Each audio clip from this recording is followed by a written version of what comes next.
Yoli, buenas noches, a tus órdenes. Pepe, ¿qué significa este anuncio respecto a la situación y la declaratoria que va a hacer presuntamente Ovidio Guzmán? Bueno, tardó meses la negociación, pero finalmente se dio lo que se esperaba.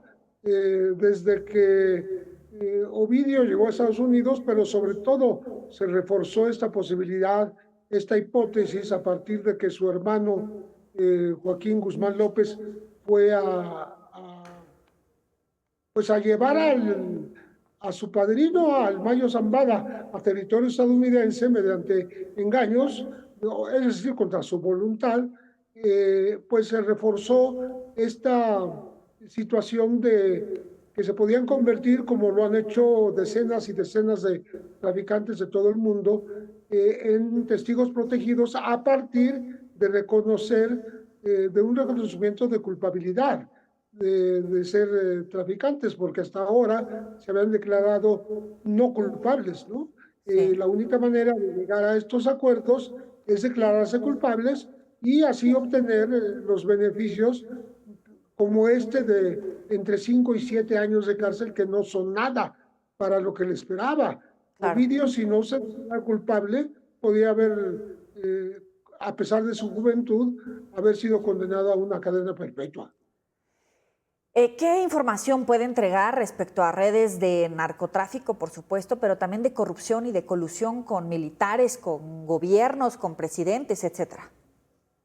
Pues lo que le exijan, él no se puede negar cuando le estén interrogando, pues los agentes de la DEA, de la CIA, del Departamento de Justicia, quienes sean los interrogadores, los que conversen con él y reciban la información directa, tiene él la obligación de contestar. A eso se compromete y eso se va a dar a conocer exactamente el 16 de julio.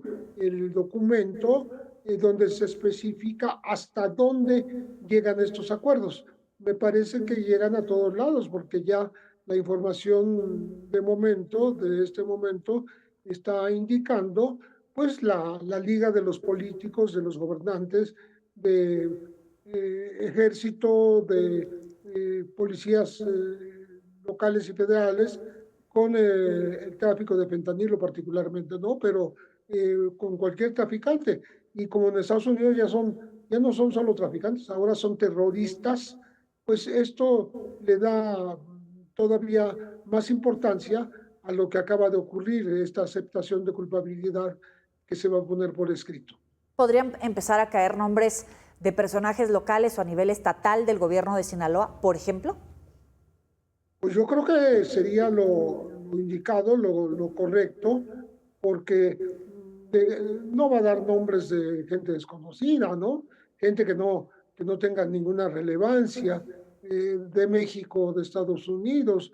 Sí puede dar, por ejemplo, la red de recepción de fentanilo que hay en los Estados Unidos y que nunca se habla de ella, ¿no? De los distribuidores, aunque acabo de escuchar este decomiso, esta incautación récord en los Estados Unidos de fentanilo, pues no parece que hayan desbaratado, vamos a decir, esta red, pero él sí puede colaborar con eso. Se habla, Pero tendrá que ser también de autoridades mexicanas y de militares, marinos y policías. claro. Se habla también del financiamiento por parte de grupos del narcotráfico, entre ellos evidentemente estos personajes, a campañas políticas, a candidaturas presidenciales en México.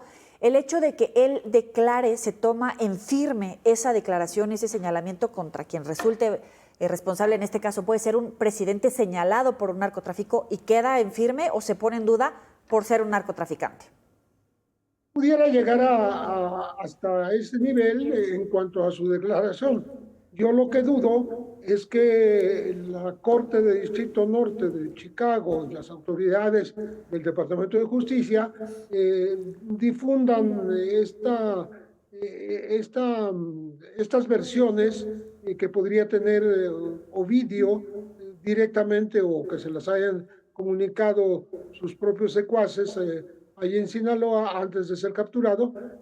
Podría él hablar de esto, pero no necesariamente lo va a revelar Estados Unidos. Estados Unidos se va a reservar ese tipo de información, la va a administrar para negociar con México, para presionar a México, para pedir, digamos, órdenes de aprehensión con fines de extradición de ciertos personajes que sí pertenecen directamente al cártel de Sinaloa, y por ahí nos vamos a ver. Y yo creo que pronto también Joaquín Guzmán López se va a incorporar a esta, digamos, ¿Beneficio? a este estatus de testigo protegido.